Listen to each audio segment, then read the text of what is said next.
Hello बच्चों। I hope आप सभी का आज का पेपर बहुत अच्छा गया होगा। तो बेटा चलिए आज हम देखते हैं केमिस्ट्री का solution for June NEET batch. ठीक है। It was your first question. हमारा क्वेश्चन था the entropy change in the isothermal reversible expansion of 2 moles of an ideal gas from 10 litre to 100 litre at 300 Kelvin. Entropy में change हमें बताना है, यानी कि डेल्टा एस की वैल्यू आपको फाइंड करनी है फॉर आइसोथर्मल रिवर्सिबल एक्सपेंशन। ठीक है। तो बेटा यहाँ पे डेल्टा एस की जो वैल्यू होती है वो हमारे पास आता है कितना, 2.303 एन आर लॉग P2/P। तो बस इस फॉर्मूला में आपको सारी चीजें पुट करनी थी और आंसर निकालना था। देखो क्या आएगा, 2.303 मोल हमारे पास कितने, 2 मोल है ना। आर की वैल्यू हमारे पास कितनी हो जाएगी भाई, यहाँ पे हो जाएगी ये 8.314 इंटू लॉग हमारे पास कितना है 100 P2 वैल्यू, और स्टार्टिंग में वॉल्यूम कितना था 10 था, है ना। तो लॉग 10 कितना होता है हमारे पास 1। और जब आप इस पूरे को सॉल्व करेंगे तो हमारे पास ये बैठेगा 2.303 इंटू 2 इंटू 8.314 लॉग 10 कितना हो जाएगा भाई, ये हो जाएगा हमारे पास 1। ठीक है। और इस पूरे को मल्टीप्लाई करें में देखो क्या आएगा, 8 दूनी 16, 16 दूना 32, मतलब 32 से तो बहुत कुछ ज्यादा आंसर आएगा। तो इट इज अप्रोक्सीमेटली 38.3। ठीक है। हमारे पास यहाँ पे करेक्ट आंसर होगा ऑप्शन नंबर सी।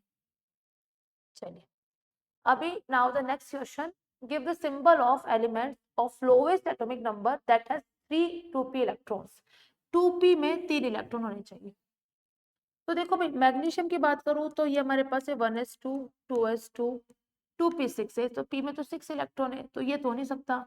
आगे चले तो 3s2। फॉस्फोरस की बात करें तो 1s2 2s2 2p6 है, 3s2 3p3 है। हमें चाहिए 2p में 3 इलेक्ट्रॉन, तो यहाँ पे भी नहीं है। नाइट्रोजन में देखें 1s2 2s2 2p3 है ना, तो ये बैठ रहा है हमारे पास। और सिलिकॉन भी क्या होगा हमारे पास 3p4 होगा, तो वहां पे भी p में 6 इलेक्ट्रॉन होंगे। तो इसका करेक्ट आंसर था ऑप्शन नंबर सी। चलिए नेक्स्ट है हमारे पास, an ideal gas is heated in a rigid container so its temperature raise which is incorrect for this process। आप किसी ना आइडियल गैस को हीट कर रहे हो तो उसका टेम्परेचर इंक्रीज हो रहा है। ठीक है। तो बेटा हीट कर रहे हो तो वर्क डन 0 हमारे पास है। अच्छा okay see, next thing is rigid container है, तो अगर कंटेनर रिजिड है तो वहां पे हमारे पास वॉल्यूम में जो चेंज आएगा वो कैसा आएगा 0, और वॉल्यूम में चेंज अगर 0 है तो वर्क डन भी कैसा आएगा 0। तो ये वाला स्टेटमेंट तो सही है। अब क्या कह रहा है, absorb heat will increase it internal energy. अब अकॉर्डिंग टू अगर आप देखोगे एफएलओटी, एफएलओटी के अकॉर्डिंग हमारे पास जो डेल्टा यू होता है it is equals to Q plus W, है ना। रिजिड कंटेनर है तो रिजिड कंटेनर में हमारे पास W जो होगा 0 होगा। आप इस पूरे जो कंटेनर है उसको हीट प्रोवाइड करा रहे हो, हीट प्रोवाइड कराओगे तो डेल्टा यू की वैल्यू भी कैसे आएगी हमारे पास, पॉजिटिव, है ना। और डेल्टा यू क्या होता है हमारे पास, it is equals to NCV delta T. यानी कि यहाँ से अगर हम देखें डेल्टा यू अगर पॉजिटिव है तो delta T should also positive, और डेल्टा टी पॉजिटिव होने का मतलब क्या है, T2 should be greater then T1। यानी कि हमारे पास अगर एब्सॉर्ब करोगे तुम हीट को इस टाइप के कंटेनर के अंदर तो टेम्परेचर हमारे पास इंक्रीज होगा और उसकी इंटरनल एनर्जी भी इंक्रीज होगी। ये बात सही है। It is isobaric process, no isobaric नहीं होता। आइसोकोरिक बिल्कुल, क्योंकि रिजिड कंटेनर है वॉल्यूम में चेंज नहीं है, तो आइसोकोरिक होगा, आइसोबैरिक नहीं होगा। तो this is the incorrect statement. So 48 का करेक्ट आंसर होगा option C. Next is question number 49, following reaction occurring in automobile. आपके पास यहाँ पे अगर आप देख सकते हो तो एक हाइड्रोकार्बन है, उसके मतलब कंबशन की रिएक्शन गिवन है। हमें बताना है कि साइन क्या होगा डेल्टा एच का, डेल्टा एस का और डेल्टा जी का। तो बेटा डेल्टा एच अगर आप देखोगे तो भाई हमारे पास यहाँ पर जो है कंबशन, बेसिकली कंबशन जो है ये हो रहा है इस रिएक्शन के अंदर। And we know that combustion is exothermic process, this is a exothermic process. और एक्सोथर्मिक प्रोसेस के लिए डेल्टा एच हमारे पास कैसा होता है, नेगेटिव। तो सबसे पहले आपको यही देखना है कि डेल्टा एच नेगेटिव देखो कहाँ कहाँ आ रहा है, डेल्टा एच नेगेटिव ए में आ रहा है और दूसरा डी में आ रहा है, यानी कि बी और सी तो बिल्कुल गलत है। उसके बाद आप देखिए भाई एंट्रोपी की वैल्यू, एंट्रोपी देखो यहाँ पे भी पॉजिटिव है यहाँ पे भी पॉजिटिव है, तो एंट्रोपी पॉजिटिव ही आएगा हमारे पास, ऑब्वियस सी बात है। और अगर आप देखोगे भी तो भाई रिएक्टेंट की साइड में हमारे पास गैस की मोल 2 और 25, यानी कि हमारे पास टोटल 27 मोल थे गैस के रिएक्टेंट की साइड पे, और प्रोडक्ट की साइड पे हमारे पास गैस के मोल कितने हो जाएंगे, 34 गैस के मोल है। तो एंट्रोपी तो रिएक्शन के दौरान इंक्रीज हो रही है। अब लास्ट आपके पास है डेल्टा जी। अब जो कंबशन होता है it is a spontaneous process, और स्पॉन्टेनियस प्रोसेस के लिए डेल्टा जी कैसा हो जाएगा हमारे पास, इट विल बी नेगेटिव। अब भाई आप पूछोगे ये कैसे पता किया मैम आपने कि डेल्टा जी नेगेटिव है, तो यहाँ पे हमें ये तो पता चल गया ना कि डेल्टा एच आपके पास नेगेटिव है, और डेल्टा एच हमारे पास कैसा हो रहा है, ये हमारे पास इंक्रीज हो रहा है, तो डेल्टा एच कैसे पॉजिटिव है। अगर आप डेल्टा जी फाइंड करोगे तो बेटा क्या आएगा, delta H minus T delta H, right. Delta H हमारे पास नेगेटिव, डेल्टा एच आपके पास पॉजिटिव, तो डेल्टा एच वाली चीज भी नेगेटिव, ये भी हमारे पास नेगेटिव, तो this delta G will always be negative. Process spontaneous रहेगा, तो आपके पास करेक्ट आंसर कौन सा आ गया, ये ऑप्शन डी। ठीक है, चलो अभी नेक्स्ट है, in the multi-step reaction such as A plus B gives Q and then after it gives C, the potential energy diagram is shown below. What is EA for the reaction Q to C? भाई आपके पास ये एक particular reaction हो रही है, इसके लिए इसका पोटेंशियल एनर्जी डायग्राम गिवन है, और हमें बताना है कि Q से C जो स्टेप है, यानी कि Q जब कन्वर्ट हो रहा है C के अंदर, तो इसके लिए हमारे पास E है, यानी कि एक्टिवेशन एनर्जी कितना होगा। तो बेटा देखो भाई, एक्टिवेशन एनर्जी मतलब यहाँ से यहाँ तक का जंप इसको अगर क्लियर करना है तो इसको इतनी एनर्जी की रिक्वायरमेंट है। सो this is the activation energy for process Q to C। इसकी वैल्यू अगर हम यहाँ से देखें कितनी आएगी, 23 माइनस 20, तो ये कितना हो जाएगा 3। सो the correct answer is option A, right. 50 का करेक्ट आंसर ऑप्शन ए था। 51 की अगर हम बात करें, हमें एक रिएक्शन गिवन है, आपको डेल्टा यू गिवन है, डेल्टा एस गिवन है, और हमें बताना है delta G for the reaction. बड़ी इजी क्वेश्चन है ना। देखो बेटा डेल्टा यू है, हमें डेल्टा जी बताना है ना, तो delta G is equals to delta H minus T delta S. लेकिन डेल्टा एच नहीं दे रखा आपको, दे रखा है इसका डेल्टा यू, तो डेल्टा यू से पहले आप क्या फाइंड करोगे, डेल्टा एच की वैल्यू। तो delta H will be equal to delta U plus delta N G R T, right. Delta U देखो आप, ये हमारे पास है 5 किलो कैलोरी, तो 5 किलो कैलोरी मतलब कि 5000 कैलोरी, प्लस हमारे पास गैस के मोल में चेंज अगर आप देखोगे तो गैस के मोल में चेंज देखो 2 और एक 3 है प्रोडक्ट की साइड पे, और एक है हमारे पास रिएक्टेंट की साइड पे, तो 3 माइनस 1 कितना हो जाएगा 2। आर की वैल्यू कैलोरी में 2, टेम्परेचर हमें कितना गिवन है, इट इज 400 कैलोरी, तो ये कितना आएगा हमारे पास 500 प्लस 4 दूनी 8, 8 दूनी 16, 1600 समथिंग, ठीक है। तो डेल्टा एच की जो वैल्यू है हमारे पास दैट इज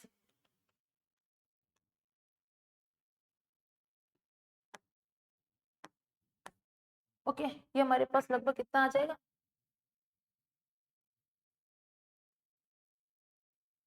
या फिर क्या गलती कर दी, नहीं भाई ये 500 लिख दिया अपन ने, चलो ठीक है कोई बात नहीं, 500 नहीं 5000 है, ठीक है।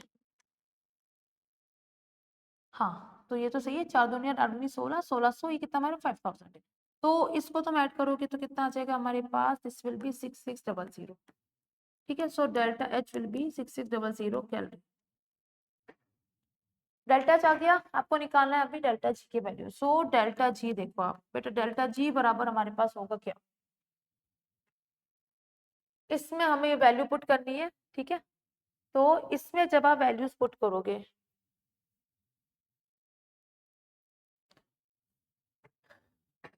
डेल्टा एच कितना है 6600, माइनस टेम्परेचर कितना है 400 केल्विन, और एंट्रोपी में चेंज कितना है 50 कैलोरी पर केल्विन, तो ये कितना आ जाएगा 6600 माइनस 5 के 20 और 1 2 3, और ये अगर आप माइनस करोगे तो ये आएगा लगभग -13400 कैलोरी, ठीक है।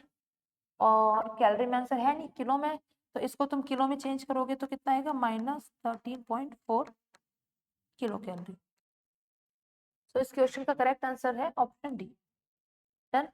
51 का करेक्ट आंसर था ऑप्शन नंबर डी। चलो अभी नेक्स्ट क्वेश्चन है 52। तो बेटा 52 में क्या रहा है, in which of the following species central atom is not surrounded by exactly 8 valence electrons. अगर आप देखोगे Bf4 माइनस, तो Bf4 माइनस में बोरोन के पास 8 इलेक्ट्रॉन है, PCl4 प्लस में देखोगे तो इसके पास भी 8 इलेक्ट्रॉन है, देख सकते हो भाई। फॉस्फोरस है हमारे पास, तो इसके वैलेंस शेल में 5 इलेक्ट्रॉन होते हैं, लेकिन पॉजिटिव की वजह से केवल 4 है। अब 4 हमारे पास एक क्लोरीन के साथ बॉन्ड बना रहा है, तो फॉस्फोरस के वैलेंस शेल में 1 2 3 4 5 6 7 8। एनसीएल से अगर आप देखोगे तो नाइट्रोजन 1 2 3 4 5 3 सीएल है, कितने हो गए 1 2 3 4 5 6 7 8, तो यहाँ पे भी 8 है। इसमें आप देखो सल्फर के वैलेंस शेल में 1 2 3 4 5 6, 4 फ्लोरीन है, तो 1 2 3 4 4 है फ्लोरीन। तो यहाँ सल्फर के वैलेंस शेल में 1 2 3 4 5 6 7 8 9 10, यहाँ पे हमारे पास 10 इलेक्ट्रॉन्स है। करेक्ट आंसर कौन सा हो गया? Option D. The respective example of extensive and intensive properties are. तो एक्सटेंसिव प्रॉपर्टी अगर आप देखोगे, एंथैल्पी है, एंट्रोपी भी एक्सटेंसिव है, ये तो नहीं होगा। एक्सटेंसिव एंट्रोपी है, एंथैल्पी दोनों भी नहीं होगा। एंट्रोपी आपके पास एक्सटेंसिव है बिल्कुल, टेम्परेचर इंटेंसिव है, तो ये हो जाएगा करेक्ट आंसर। सी आंसर इसका करेक्ट है। अगला CuSO4 सॉलिड है, उसमें अगर आपने 5 वाटर मॉलिक्यूल को ऐड करा तो हमारे पास 5 वाटर क्रिस्टलाइजेशन ऐड हो जाएंगे। So this enthalpy what is delta H represents here. Obvious सी बात है कि अगर हमारे पास वाटर ऑफ क्रिस्टलाइजेशन ऐड हो रहा है तो ये जो एंथैल्पी है this is known as hydration enthalpy. So the correct answer will be option B. ठीक है। Next is 3 mole of an ideal gas expanded spontaneously into vacuum. Vacuum में अगर एक्सपेंड हो रहा है तो वैक्यूम में वर्क डन कितना होता है भाई? 0 होता है। तो इसका करेक्ट आंसर तो डी है। Next, work done in the reversible adiabatic process is given by. Adiabatic process की अगर हम बात करें तो देखो वर्क डन FLOT से from FLOT delta U is equals to Q plus W। Adiabatic process में Q कितना हो जाता है? 0, यानी कि जो वर्क डन आएगा that will be equal to delta U, और डेल्टा U हमारे पास क्या होता है? It is NCV delta T। ठीक है। और CV को आप ओपन करके कैसे लिख सकते हो? CV equals to R upon gamma minus 1। Gamma हमारे पास पॉइसन कांस्टेंट और डेल्टा T हमारे पास क्या होगा? T2 minus T1। तो जो डेल्टा U की वैल्यू होगी एडियाबैटिक प्रोसेस में वही हमारे पास किसकी वैल्यू है? Work done. तो यहाँ पे करेक्ट आंसर होगी ऑप्शन बी। ठीक है। चलो next one is for phase change H2O liquid converts into H2O solid. तो फेज चेंज में हमारे पास देखो क्या क्या होता है? टेम्परेचर और प्रेशर होता है बेटा कांस्टेंट। डेल्टा G हमारे पास कैसा होता है? 0, राइट। और इसके अलावा हमारे पास यहाँ पे जो भी हीट कैपेसिटी होती है वो इनफाइनाइट होती है। तो यहाँ पे करेक्ट आंसर क्या आ गया हमारे पास? डेल्टा G 0 होगा। 57 का correct answer option A. Next है हमारे पास an ideal gas expands in volume from 1 into 10 to the power minus 3 meter cube to 1 into 10 to the power minus 2 meter cube at 300 Kelvin against a constant pressure of 1 into 10 to the power 5 nanometer Newton per meter square. The work done is। देखो बड़ा easy question है, इसमें भी इतना कुछ ज्यादा हमें दिमाग लगाना नहीं है। वर्क डन क्या होता है? हमारे पास एक्सपेंशन है, लिखा है इसमें हमारे पास, ठीक है, एक्सपेंड हो रहा है तो minus P into V2 minus V1। Pressure कितना है हमारे पास? ये है 10 to the power 5। ठीक है। वॉल्यूम जो है दिस इज V2 और ये हमारे पास V1 है, तो V2 कितना है? 0.01 और V2 और V1 कितना है? 0.001। ये कितना आ जाएगा हमारे पास? माइनस 10 की पावर 5 इंटू 0.009, है ना। इसको सॉल्व करने पे कितना आएगा? माइनस ये हो जाएगा हमारे पास 900। ऑब्वियसली बात है कि इसमें आएगा जूल में आ जाएगा आंसर। ठीक है। तो अपने पास इस क्वेश्चन का जो करेक्ट आंसर है सी हो गया, तो राइट। नेक्स्ट है incorrect order of acidic strength. Acidic strength का इनकरेक्ट ऑर्डर बोल रहा है, तो we know when moving down to the group हमारे पास 14, 16 एंड 17 ग्रुप जो है इनका एसिडिक स्ट्रेंथ इंक्रीज होता है।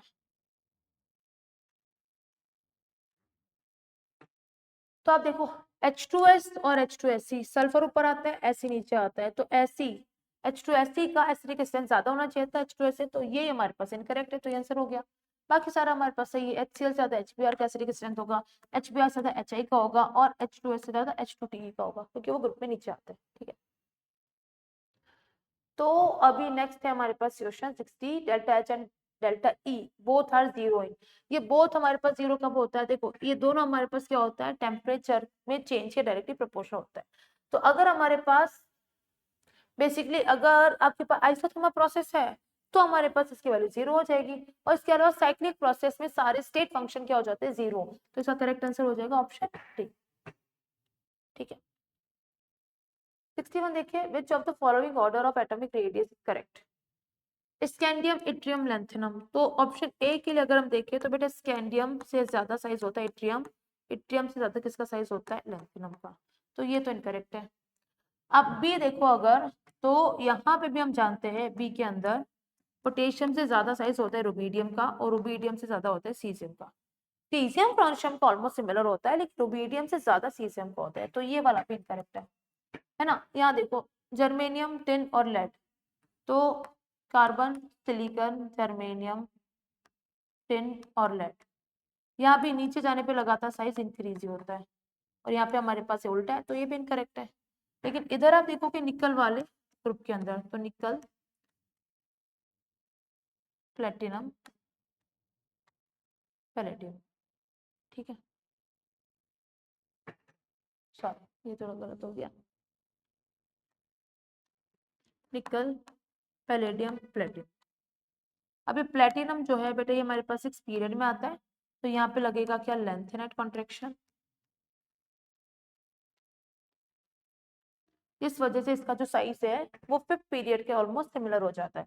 तो नीचे जाने पे ऑल्दो साइज इंक्रीज होता है, लेकिन प्लेटिनम में लेंथेनेट कॉन्ट्रेक्शन की वजह से जेड इफेक्टिव इंक्रीज होता है, और अगर जेड इफेक्टिव इंक्रीज होगा तो इसका साइज डिक्रीज होगा। तो यहाँ पे दोनों का साइज ऑलमोस्ट सिमिलर आता है। तो ये वाला ऑप्शन जो है दिस इज करेक्ट, तो correct answer is option D.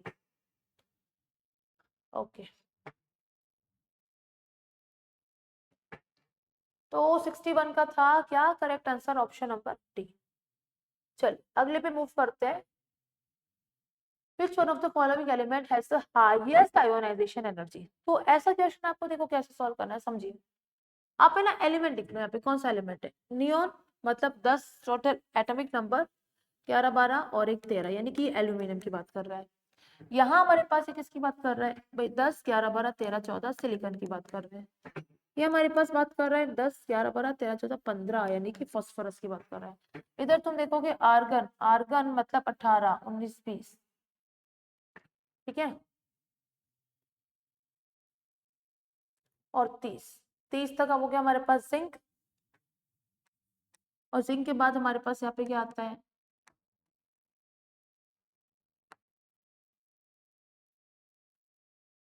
तीसरा चौथा,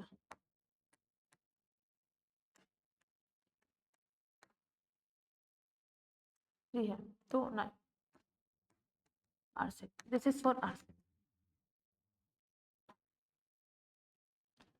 ये आर्सेनिक का है। तो आपसे पूछा कि सबसे हाईएस्ट आयोनाइजेशन एनर्जी किसकी है, तो वी नो कि लेफ्ट टू राइट मूव करने पे आई हमारे पास होती है इंक्रीज, और अप टू डाउन मूव करने पे आई क्या होती है हमारे पास, डिक्रीज होती है। अब आप अगर इन एलिमेंट को पीरियोडिक टेबल में एक बार अरेंज करो, तो देखो सबसे पहले हमारे पास क्या आता है, एल्यूमिनियम, फिर क्या आता है सिलिकॉन, फिर आता है फास्फोरस, फास्फोरस के नीचे आता है आर्सेनिक।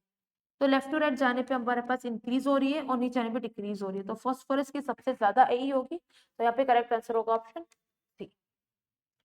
नेक्स्ट है delta S not will be highest for the reaction. Delta S not किसका सबसे हाईएस्ट होगा, जहां पे हमारे पास गैस के मोल ज्यादा बनेंगे। यहाँ देखो, यहाँ पे सॉलिड और गैस से सॉलिड बन रहा है, तो यहाँ तो रो हो रहा है, यहाँ पे एक सॉलिड डिवाइड हो रहा है दूसरे सॉलिड और गैस के अंदर, तो यहाँ पे हमारे पास एंट्रोपी ज्यादा है। यहाँ पे गैस हमारे पास दो मतलब कंपाउंड मिलके एक सिंगल बना रहे, तो एडिशन रिएक्शन में तो एंट्रोपी डिक्रीज होती है, ये नहीं होगा, ये भी एडिशन है तो हमारे पास नहीं होगा, तो यहाँ पे कौन सा आंसर हो गया, ऑप्शन बी। ठीक है। 64 अगर आप देखो बेटा, which of the following is correct expression for first law of thermodynamics under adiabatic condition? In adiabatic condition there is no heat exchange, यानी कि हमारे पास जो FLOT है that is delta U equals to Q plus W, और हमारे पास heat exchange 0 है, यानी कि delta U जो है that will be equal to W. So the correct expression for FLOT in adiabatic condition is option D, delta U equals to W. Question 65 है molar heat capacity of water in equilibrium with ice at constant pressure. इसे हमने अभी थोड़ी देर पहले देखा कि भाई जब भी इक्विलिब्रियम कंडीशन होती है ना, यानी कि जब फेज चेंज होती है तो टेम्परेचर प्रेशर कांस्टेंट हो जाता है, डेल्टा जी 0 हो जाता है, और अगर टेम्परेचर कांस्टेंट है तो टेम्परेचर में चेंज हमारे पास 0 है, और हमारे पास मोलर हीट कैपेसिटी क्या होती है भाई, ये हमारे पास होती है Q upon T, delta T. तो डेल्टा टी हमारे पास कैसा है, ये जीरो है और किसी भी चीज में जीरो को डिवाइड करोगे तो आंसर कितना आएगा, infinite. Correct answer is option B. ठीक है, नेक्स्ट है the equilibrium constant for the reaction is 100, what will be the value of delta G naught. Okay, delta G naught जो होता है बेटा, this is equals to -2.303 N तो नहीं RT log के, तो -2.303। आर की वैल्यू हमारे पास दे रखी है 8.314, टेम्परेचर है 300 केल्विन इनटू लॉग ये हमारे पास कितना है 100, यानी कि 10 की पावर 2। 10 की पावर 2 आगे आएगा जो, तो क्या होगा -2 into 2.303 into 8.314 into 300 into log 10। log 10 कितना होता है 1। अब इस पूरे को अगर आप मल्टीप्लाई करोगे so it will be almost equals to -11488 joule. अब आंसर हमारे पास ये जो है किलो जूल है, तो ये तो हो नहीं सकता, तो इसको तुम किलो जूल में चेंज करो तो आएगा 11.488। तो बेटा ऐसा आंसर कहाँ है, ऑप्शन नंबर बी में। So correct answer is option B. ठीक है, नेक्स्ट है which of the following represents the correct order of increasing electron gain enthalpy with negative sign for the element OSFCl। तो इसको कैसे करेंगे, देखो ऑक्सीजन सल्फर, यहाँ पे फ्लोरीन, यहाँ पे क्लोरीन, लेफ्ट टू राइट जाने पे जो ये है विद देयर नेगेटिव साइन कैसा होता है, इंक्रीज होता है। अप टू डाउन जाने पे और तो डिक्रीज होता है, लेकिन जो थर्ड पीरियड की ई की वैल्यू जो है वो सेकंड पीरियड से ज्यादा होती है। यानी कि अगर मैं देखूं ऑक्सीजन फ्लोरीन में, फ्लोरीन की इलेक्ट्रॉन एफिनिटी ज्यादा है, यहाँ पे क्लोरीन की ज्यादा है, लेकिन क्लोरीन फ्लोरीन में क्लोरीन ज्यादा है, ऑक्सीजन सल्फर में सल्फर ज्यादा है। तो ये दोनों कंपेरेटिवली ज्यादा है कंपेयर टू ऑक्सीजन सल्फर। इन दोनों में ज्यादा कौन सा है, क्लोरीन देन फ्लोरीन। अब इसके बाद में ऑक्सीजन सल्फर में सल्फर और ऑक्सीजन, तो ऐसा मैच हो रहा है ऑप्शन नंबर बी से। So correct answer is option B. ठीक है, नेक्स्ट है क्वेश्चन 68। तो 68 में अगर आप देखो delta U not for combustion of methane is -x, the value of delta H. Delta H क्या होता है हमारे पास, दिस इज ये डेल्टा यू हमारे पास कितना गिवन है -x। अब इसका डेल्टा एन जी अगर मिल जाए तो बात बन जाए, क्योंकि टी हमारे पास कितना आ जाएगा, टेम्परेचर है 25 डिग्री सेंटीग्रेड।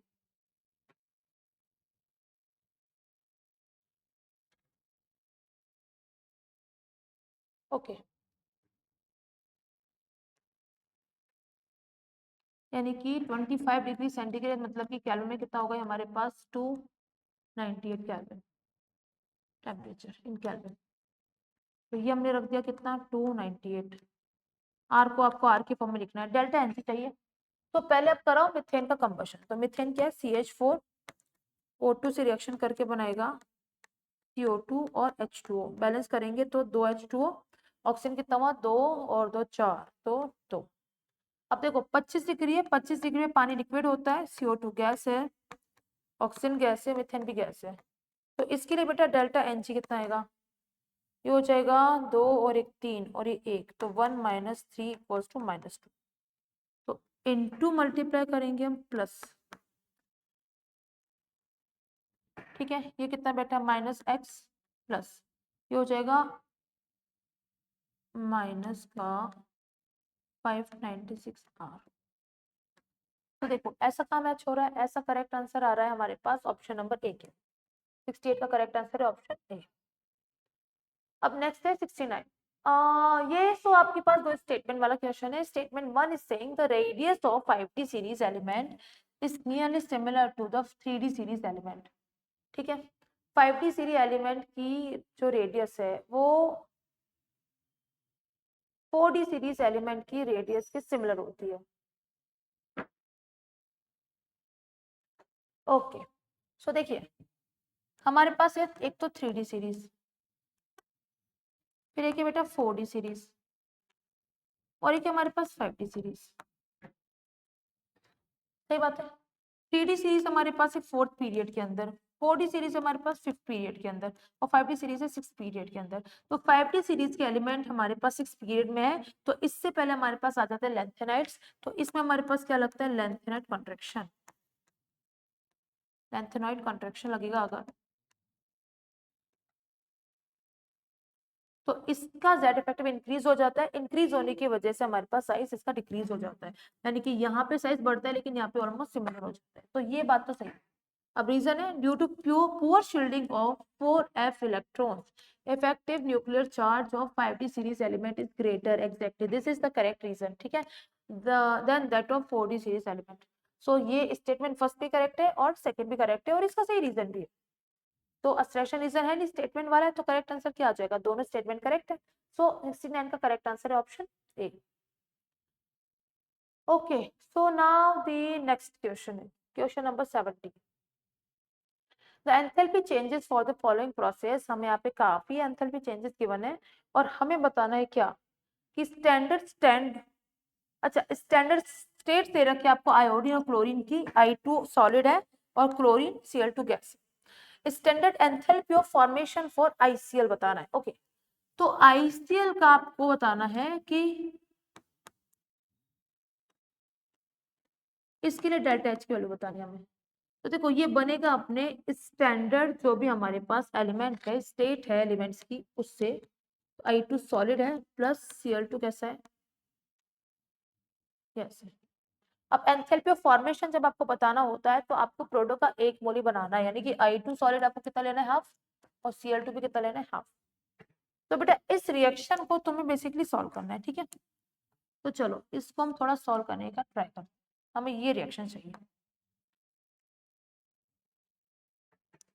अब इस रिएक्शन को सॉल्व करने के लिए आपके पास इक्वेशन फर्स्ट, सेकंड, थर्ड और फोर्थ।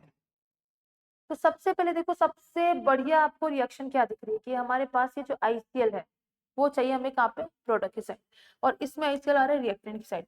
तो इस रिएक्शन को, थर्ड इक्वेशन को हमने क्या करा, अपोजिट करा, ठीक है। तो क्या आया हमारे पास, आयोडीन गैस, Cl गैस, ये ICl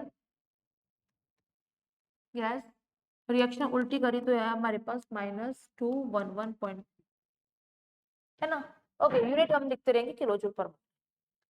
अभी हमें और क्या चाहिए, I2 सॉलिड हमें चाहिए रिएक्टेंट की साइड पे, तो I2 सॉलिड रिएक्टेंट की साइड पे, लेकिन इसका हाफ मोल ही चाहिए।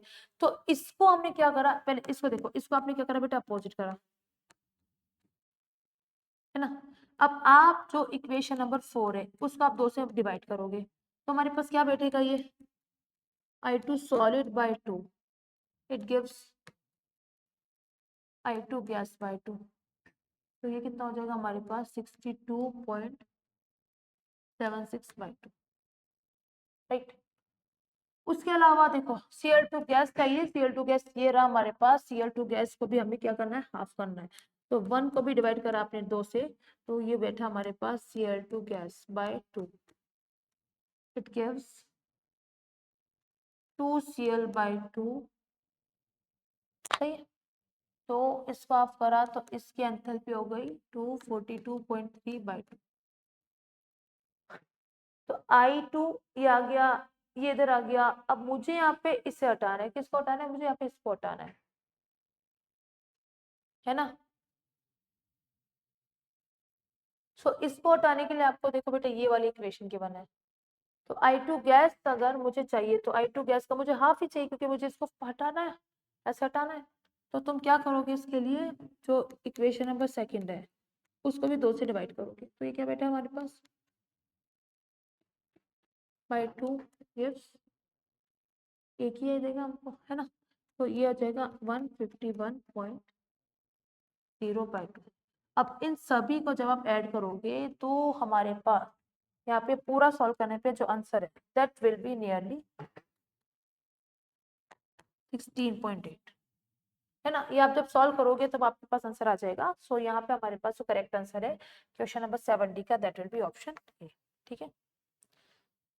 आई होप सभी का आपका सही हुआ हो। नेक्स्ट है क्वेश्चन नंबर 71। हमें बताना है कि आपको 4 एलिमेंट्स गिवन है ABCD, और हमें बताना है इनका increasing tendency to gain electrons, यानी कि बेसिकली हमें इनकी इलेक्ट्रॉन एफिनिटी का ऑर्डर बताना है। तो देखो बेटा, ये हमारे पास कौन सा एलिमेंट है, ये हमारे पास 6 7 8 9 10, ये नियोन है, तो नियोन की तो सबसे कम आएगी, ठीक है।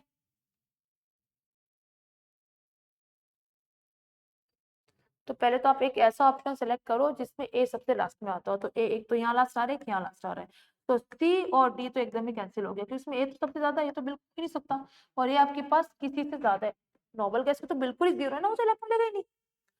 आगे देखो ये हमारे पास क्या है, 4 5 6 7 8, बेटा ये ऑक्सीजन है, ये हमारे पास है कितना 6 7 8 9 10 और 11, ये हमारे पास सोडियम है, तो मेटल भी इलेक्ट्रॉन नहीं लेती ऐसे तो, ठीक है। ये देखो तुम 5 6 7 8 9 यानी कि फ्लोरीन, तो इसमें हम अगर ऑर्डर देखें तो फ्लोरीन सबसे ज्यादा इलेक्ट्रॉन लेगा, फिर ऑक्सीजन, नोबल गैस सबसे कम लेगा, है ना, और बचा कौन सा, सोडियम, तो ये हमारे पास ऐसा ऑर्डर आ जाएगा। अब इसको मैच कर लो, फ्लोरीन का है हमारे पास ऑप्शन डी में, तो ऑप्शन डी सबसे ज्यादा इसके अंदर आ रहा है, दोनों के अंदर आ रहा है। उसके बाद में ऑक्सीजन, यानी कि डी के बाद में बी आएगा, बी के बाद में सी आएगा, सी के बाद में, तो करेक्ट आंसर ऑप्शन ए हो जाएगा।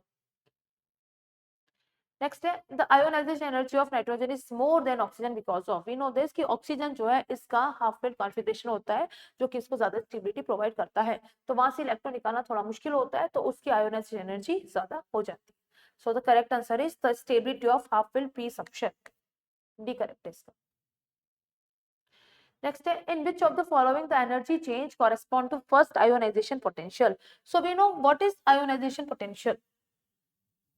It is the amount of energy required to remove one electron from the outermost shell of a gaseous isolated atom. ठीक है, तो आपके पास सबसे पहले गैसियस आइसोलेटेड एटम ये है, सॉलिड हो नहीं सकता, 2 मोल हो नहीं सकते और एक्वस नहीं हो सकता। यहां से तुम्हें एक इलेक्ट्रॉन अगर हटाना है तो जो एनर्जी रिक्वायर्ड है दिस इज आयोनाइजेशन पोटेंशियल। 74 हम देखिए क्वेश्चन है, from the given information what is the standard enthalpy of formation of Al2O3। आपको Al2O3 बनाना है, राइट, तो Al2O3 बनाना है तो इसके स्टैंडर्ड जो स्टेट एलिमेंट की उससे बनेगा और इसका एक मोल ही बनाना है। तो देखो एल्यूमिनियम मिलता है मुझे, एल्यूमिनियम सॉलिड की फॉर्म में, ऑक्सीजन मिलता है मुझे O2 की फॉर्म में, है ना, गैसियस फॉर्म में, और ये मुझे इसके 3 चाहिए तो 3/2 करो। अब इसकी वैल्यू, इसके लिए तुम्हें डेल्टा एच फाइंड करना है, तो बेसिकली इस रिएक्शन को अगर मैं अपोजिट कर दूं, अपोजिट कर दिया तो हो गया -3352, और इसमें 2 मोल आएगा, हमें 1 मोल चाहिए तो इसको 2 से डिवाइड करा, 2 से डिवाइड करने पे हमारे पास ये कितना आएगा -1676, तो इस क्वेश्चन का करेक्ट आंसर ऑप्शन सी हो जाएगा। ठीक है, इजी था भाई, ये भी हो गया होगा आपसे। क्वेश्चन 75 आप देखिए बेटा, the enthalpy of fusion of water, enthalpy of fusion of water is 1.435 kilocalorie per mole, the molar entropy change for the melting of ice at 0 degree। तो entropy change अगर हमारे पास enthalpies given है तो ठीक है, so it will be equal to delta H upon freezing point या फिर delta H upon temperature। तो डेल्टा एच हमारे पास कितना है 1.435 किलो कैलोरी है, हमें आंसर कैलोरी में चाहिए, तो इसको पहले तुम कैलोरी में चेंज करो, तो ये हो जाएगा 1435, और टेम्परेचर 0 डिग्री मतलब कि 273। ठीक है, तो यहाँ हमारे पास इसको सॉल्व करने पे आएगा लगभग 5.2 something, correct answer option C. Next है the statement that is not correct for the periodic classification of element is,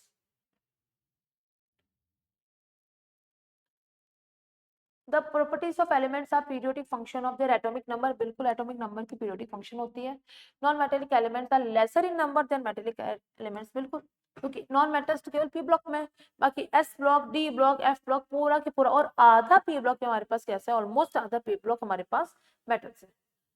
ठीक है, the first ionization energies along a period do not vary in a regular manner with increase in atomic number, बिल्कुल, अगर आप left to right जाते हो तो हमने ये देखा कि आयोनाइजेशन एनर्जी क्या होती है, इंक्रीज होती है, लेकिन ये ना एक रेगुलर मैनर में इंक्रीज नहीं होती, मतलब कई कई जगह हमारे पास ऑर्डर ब्रेक होता है, वो हमने देखा था, तो ये भी स्टेटमेंट करेक्ट है, हमें इनकरेक्ट बताना है।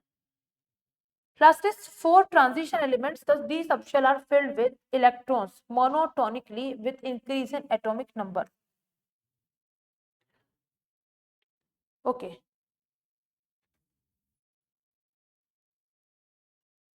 बिल्कुल, ये हमारे पास मतलब कि मोनोटोनिकली फिल नहीं होता, ठीक है, यहाँ पे हमारे पास थोड़ा सा वेरिएशन मिलने को देखने को मिलता है, तो this is the incorrect statement, तो option D is the correct.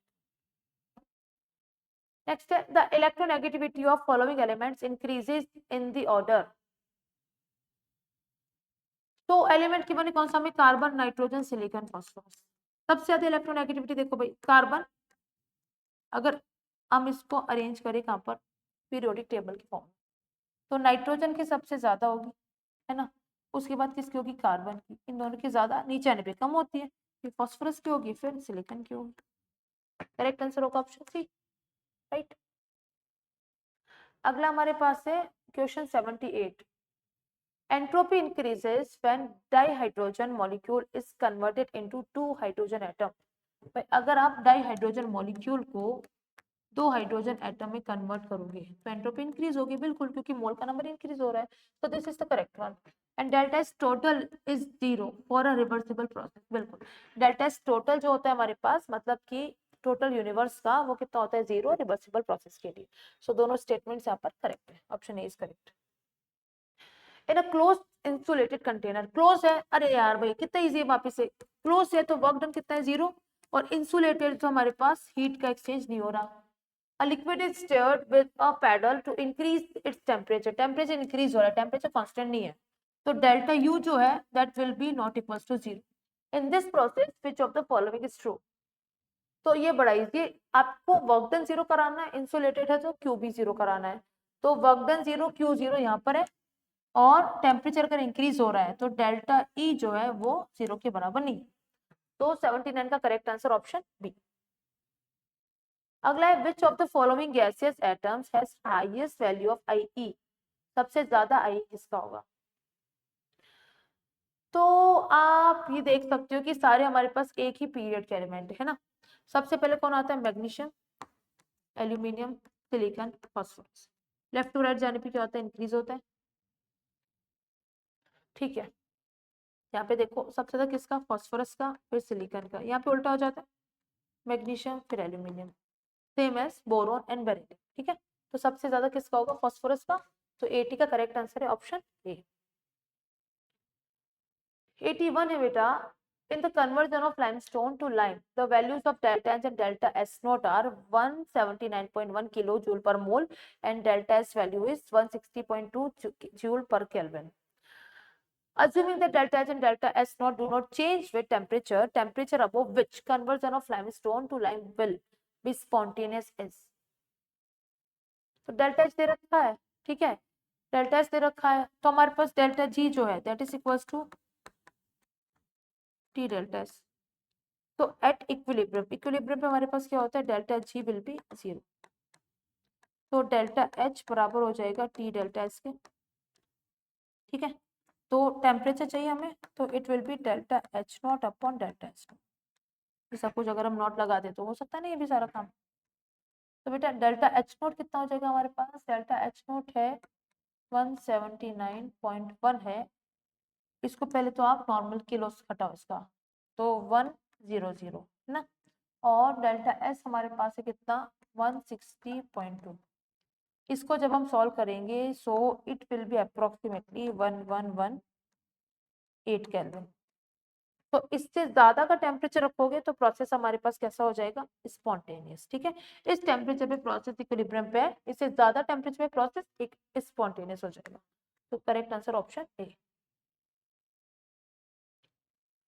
Next है among the following statement which was not proposed by Dalton.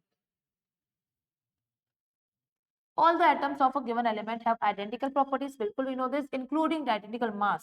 Atoms of different elements have different mass. बिल्कुल ये सही बात है, कहा था डाल्टन ने।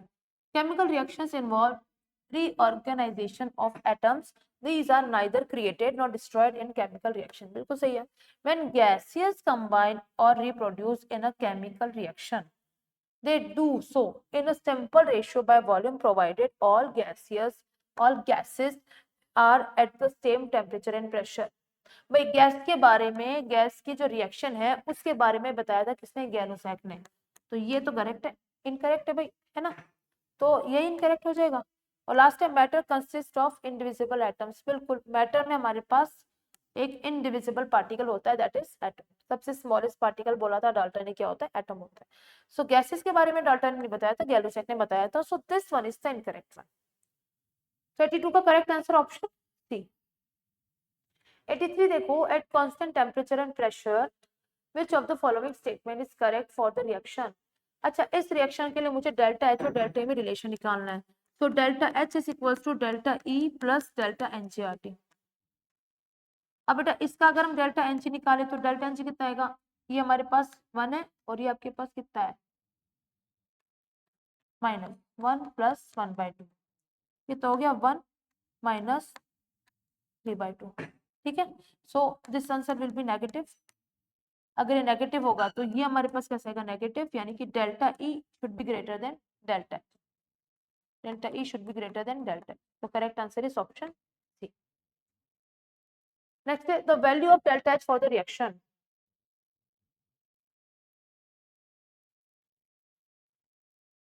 अच्छा, डेल्टा एच इस रिएक्शन के लिए लेस देन 0, यानी कि प्रोसेस कैसा एक्सोथर्मिक है। Formation of X5 4 will be favoured. हमें ना एक्सोथर्मिक रिएक्शन है, उसमें आपको प्रोडक्ट बनाना है, तो यहाँ पे आपको क्या करना पड़ेगा, टेम्परेचर को पहले तो लो करना पड़ेगा। तो लो टेम्परेचर देखो, हाई तो नहीं हो सकता, या तो लो हो सकता है, हाई नहीं हो सकता, और लो हो सकता है। तो या तो ऑप्शन बी होगा या ऑप्शन डी होगा। प्रेशर देखते हैं। अगर आप देखो यहाँ पे हमारे पास रिएक्टेंट की साइड पे गैस के मोल्स है 5 मोल, प्रोडक्ट की साइड में गैस का 1 मोल है। तो अगर आप बेटा प्रेशर इंक्रीज करते हो तो रिएक्शन वहां शिफ्ट होगी where number of moles are less. तो अभी आपको रिएक्शन को उसी साइड में लेके जाना है जहाँ पे मोल्स का नंबर कम है, तो आपको यहाँ पे प्रेशर को इंक्रीज करना पड़ेगा। सो हाई प्रेशर और लो टेम्परेचर पे reaction. Option D will be correct, ठीक है। Next is for the reaction A converts into 2B।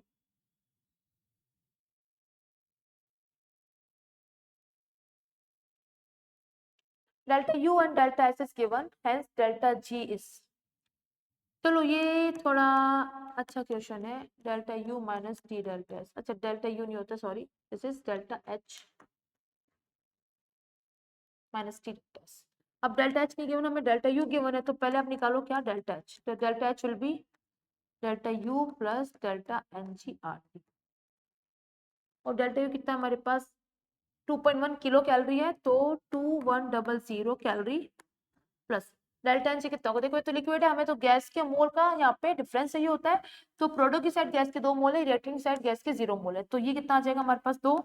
Are भी हमारे पास कैलोरी में 2 की वैल्यू होती है 2, और टेम्परेचर कितना है 300 कैल्विन। ये कितना बैठा हमारे पास 2100 प्लस 3 दूनी 6 और 6 दूनी 12, ये हो गया हमारे पास 1200। ये आ जाएगा हमारे पास 3300, ठीक है। अब बात आती है हमारे पास किस चीज की, बात आती है बेटा हमारे पास यहाँ पर निकालना है हमें डेल्टा जी। तो delta ji will be delta H हमारे पास आ गया, ये कितना है 3300 माइनस टेम्परेचर कितना है हमारे पास 300 केल्विन, और डेल्टा एस हमने कितना लिया था 20। तो this will be equal to 3300 minus 3 दूनी 6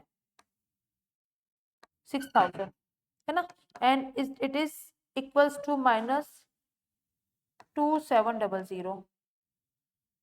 हमें आंसर किलो कैलोरी में चाहिए, तो कैलोरी में आया, तो किलो कैलोरी में क्या हो जाएगा -2.7 kilo calorie. Correct answer option 85 का करेक्ट आंसर है ऑप्शन बी। 86 है हमारे पास the work done during reversible isothermal expansion of 1 mole of hydrogen gas at 25 degree centigrade from pressure of 20 atm to 10 atm is, ठीक है। So expansion हो रहा है ना, isothermal expansion, reversible isothermal expansion में वर्क डन कितना होता है -2.303 nRT log V2/V1, और प्रेशर गिवन है तो हमारे पास क्या होगा बेटा P1/P2, ठीक है। वैल्यूज पुट करो -2.303, हमें मोल कितना दे रखा है, मोल है इसका 1 मोल, तो n बराबर 1। आर की वैल्यू हमें कितनी रखनी है, आर आपको कैलोरी में आंसर चाहिए तो आर की वैल्यू रखो 2। टेम्परेचर हमारे पास 25 डिग्री यानी कि 298 केल्विन इनटू लॉग, स्टार्टिंग में प्रेशर 20 है, बाद में 10 है, ठीक है, तो 20/10, ये कितना हो जाएगा हमारे पास log 2। और इस पूरे को जब सॉल्व करेंगे तो हमारा आंसर होगा कितना -413.14 कैलोरीज। तो 86 का करेक्ट आंसर ऑप्शन नंबर ए, ठीक है। Next is 87।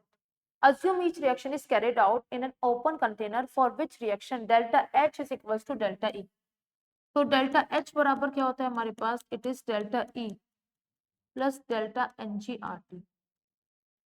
अगर हम जाते हैं delta E should be equal to delta E, then we have to make delta N G equals to 0, ये हमारे पास होना चाहिए 0।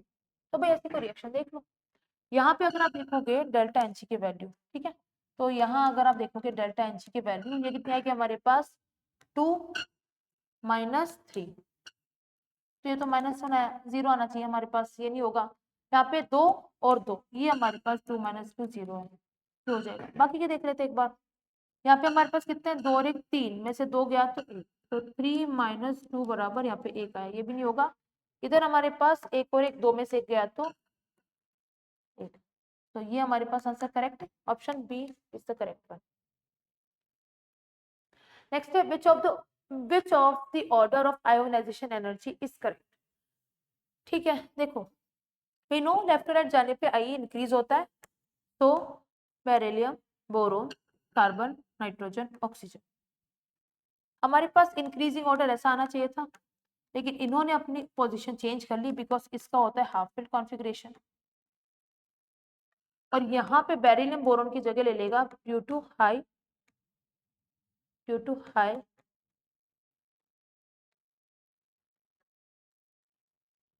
Penetration power. तो करेक्ट ऑर्डर क्या होगा, नाइट्रोजन सबसे हाईएस्ट, फिर ऑक्सीजन आ गया, उसके बाद कार्बन है, फिर बोरोन की जगह कौन आ गया, बेरिलियम, तो सबसे लास्ट में कौन है, बोरोन। तो देखो करेक्ट आंसर कहाँ से मैच हो रहा है, nitrogen, oxygen, carbon, beryllium, boron. 88 का correct answer option B. 89 the ionic radii of N3 - O2 - and F respectively are. Okay, so these are isoelectronic species, these are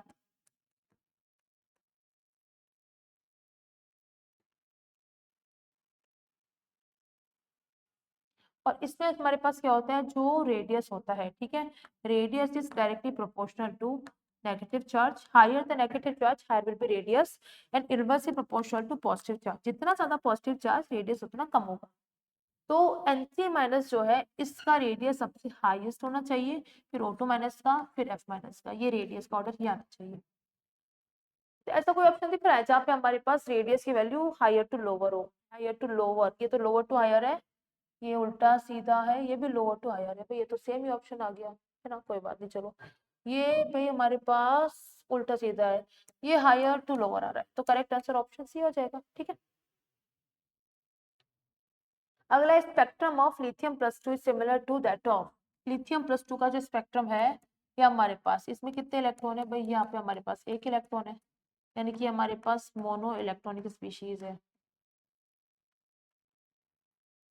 तो mono electronic है हमारे पास। Okay, तो किसके similar होगा,